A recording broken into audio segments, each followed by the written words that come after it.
హైదరాబాద్లోని నాంపల్లి ఎగ్జిబిషన్ సమీపంలో భారీ అగ్ని ప్రమాదం జరిగింది. అజంతా గేట్ వద్ద ఉన్న గుడిసెలు తగలబడ్డాయి. 4 ఫైర్ ఇంజన్లతో అగ్నిమాపక సిబ్బంది మంటల్ని అదుపులోకి తెచ్చింది.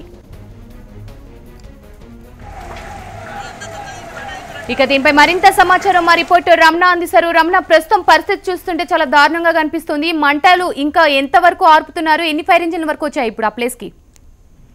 ఇప్పటికే 4 ఫైర్ ఇంజన్ల ద్వారా మంటలు ఆపే ప్రయత్నం జరుగుతుంది. ఇవన్నీ కూడా దాదాపు రోజువారీ కూలి పనిచేస్తున్నటువంటి వారంతా నాంపల్లి ఎగ్జిబిషన్ గ్రౌండ్ కు ఆనుకున్నటువంటి మాలకుంట ప్రాంతంలో ఒక ఖాళీ ప్రదేశంలో మొత్తం ఈ గుడిసెలు వేసుకొని జీవిస్తున్నారు.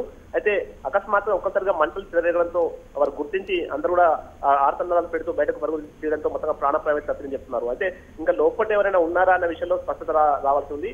ప్రస్తుతం అయితే షార్ట్ సర్క్యూటే ఈ ప్రమాదానికి కారణమని తెలుస్తోంది. మరోవైపు 4 ఫైర్ ఇంజన్ అయితే ఇంకా మంటలు ఆర్పడానికి తీవ్రంగా ప్రయత్నం చేస్తున్నాయి. అయితే ఈ ప్రమాదానికి వెనుక ఏమైనా వేరే కారణాలు ఉన్న కోణంలో కూడా ప్రస్తుతం చర్యలు కొనసాగుతుంది. బాధిత కుటుంబాలైతే మాత్రం తీవ్ర ఆవేదన వ్యక్తం చేస్తున్నాయి. తమ కష్టార్జితమంతా కూడా ఖాళీ బూడిదైపోయింది, తమను ఆదుకోవాలంటూ కూడా వారు ఆవేదన వ్యక్తం చేస్తున్న పరిస్థితి ప్రస్తుతం ఉంది. ఇది కుట్ర కోణంగా జరిగిందన్నటువంటి ఆరోపణలు కూడా వారు చేస్తున్న పరిస్థితి ప్రస్తుతం ఉంది. ఏదేమైనా కూడా ప్రస్తుతం ఇంకా మంటలు పూర్తి స్థాయిలో అదుపులోకి రాలేదు. 4 ఫైర్ ఇంజన్ల సహాయంతో మంటలు అదుపు చేసే ప్రయత్నం జరుగుతుంది. రమణ, మరి అక్కడ గుడిసెలు ఉన్నాయి, ఎన్ని గుడిసెల వరకు తగలబడ్డాయి? ఆ గుడిసెల్లో ఉన్న వాళ్ళు బయట ఉన్నారా? వాళ్ళు ఉన్న సమాచారం ఇచ్చారా మీకు ఇంతవరకు? మొత్తం ఇక్కడ 20 నుంచి 30 గుడిసెల వరకు ఉన్నట్టుగా చెప్తున్నారు. ఇంకా వారు పూర్తి షాక్ లో ఉన్నారు, మాట్లాడే పరిస్థితిలో లేరు. అయితే ప్రధానంగా దీనికి సంబంధించి అంటే మొత్తం రోజువారీ కూలీలు పనిచేస్తున్న వారే ఇక్కడ కొంత దాదాపు 6 నెలలుగా గుడిసెలు వేసుకుని ఉంటున్నట్టుగా వారు చెప్తున్నారు.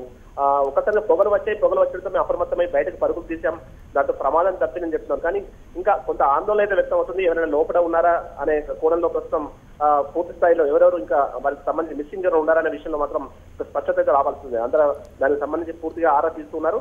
అదే స్థానికులు చెప్తున్న దాని ప్రకారం అయితే ఎవరు లేరు, అందరూ సేఫ్ గా బయటకు వచ్చారని చెప్తున్నారు. ఆ కోణంలో కూడా ప్రస్తుతం పోలీసులు ఆ ప్రాంతంలో దర్యాప్తు చేయడం జరుగుతుంది. ప్రస్తుతం అయితే మొత్తం మంటలు అదుపు చేసేందుకు తీవ్రంగా ఇటు 4 ఫైర్ ఇంజన్లతో ప్రయత్నం చేస్తూ ఉన్నాయి. Right, thank you Ramana.